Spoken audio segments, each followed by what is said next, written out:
New York లో కొత్తగా mayor గా ఎన్నికైనటువంటి జోహ్రాన్ మమ్దాని ఉన్నాడు కదా, ఈ జోహ్రాన్ మమ్దాని ఏమంటున్నాడంటే నెతన్యాహు గనక న్యూయార్క్ లో పర్యటిస్తే మేము ఖచ్చితంగా అరెస్ట్ చేస్తాం, అతడు ఒక యుద్ధ నేరస్తుడు అంటున్నాడు. ఎందుకంటే పాలస్తీన్ మీద విరుచుకుపడి ఎంతో మంది ప్రాణాలు పోవడానికి కారకుడు, 65,000 మంది చనిపోయారు అక్కడ, ప్రధాన కారకుడు అతడే కాబట్టి అందుకే అరెస్ట్ చేస్తాం అంటున్నాడు. అలాగే 2024లోనే ఐసీసీ ఏదైతే ఉందో international crime court arrest warrant జారీ చేసింది, నెతన్యాహుని అరెస్ట్ చేయొచ్చు అని. అందుకే ఆయన అమెరికా వెళ్ళినప్పుడు ఇంకెక్కడికైనా వెళ్ళినప్పుడు రకరకాల ప్రదేశాలు చుట్టూ తిరిగి వెళ్లాల్సి వస్తుంది. అలాగే పుతిన్ కూడా అంతే. అయితే న్యూయార్క్ సందర్శిస్తానని నెతన్యాహు అంటున్నాడు.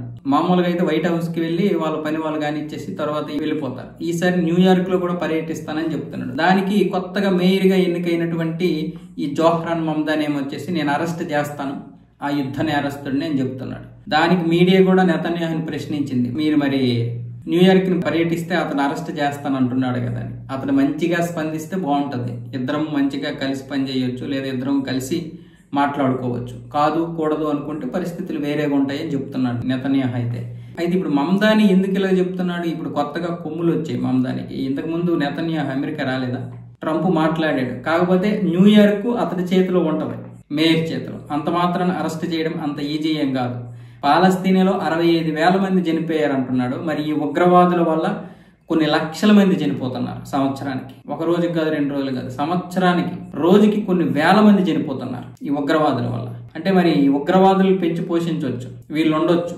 ఎలాంటి చదువుకున్నోడైనా సరే ఉగ్రవాదులకి మాత్రం వీళ్ళు సపోర్ట్ చేస్తూనే ఉంటారు. 250 మందిని బందీలుగా తీసుకెళ్లారు హమాస్.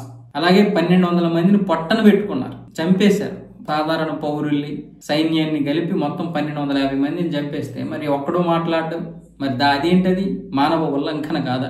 వాళ్ళు చంపిన తర్వాతనే ఇజ్రాయెల్ వాళ్ళ మీద అటాక్ చేసింది. అంటే 1,250 మంది చంపారు కాబట్టి వీళ్ళు కూడా 1,250 మందినే చంపాలి మమ్దాని ప్రకారం. ఈ కొత్తగా మేయర్ గా ఎన్నికైనటువంటి వ్యక్తికి ఇలాంటి రూల్స్ ఉంటాయి అన్నమాట అమెరికాలో. అంటే ప్రతి ఒక్కడికి పదవి రాగానే ఉగ్రవాదులకి మాత్రం సపోర్ట్ చేస్తారు వీళ్ళు. నెతన్యాహుని అరెస్ట్ చేయాలనుకుంటే చెయ్యండి, కానీ మీ విధానం ఏది, మీ సిద్ధాంతాలు ఏవి? మళ్ళీ నువ్వు సోషలిస్ట్ అంటావు, వామపక్ష భావజాలం ఉందంటావు.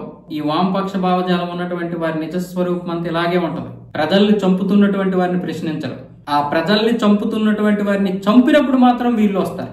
అంటే ఉగ్రవాదులకి ఏ విధంగా వీళ్ళు సపోర్ట్ చేస్తారంటే వాళ్ళని కూడా ఒక స్వతంత్ర సమరయోధులుగాను, లేకపోతే ఒక వామపక్ష భావజాలం ఉన్నటువంటి వారిగాను, లేదా వారి ఉనికి కోసం పోరాడుతున్నటువంటి అమాయకులుగాను చిత్రీకరిస్తూ వాళ్ళని రక్షిస్తూ ఉంటారు. అదే వీళ్ళ ప్రధాన ఉద్దేశం అన్నమాట, అదే వీళ్ళ సిద్ధాంతం ఎప్పటికీ కూడా.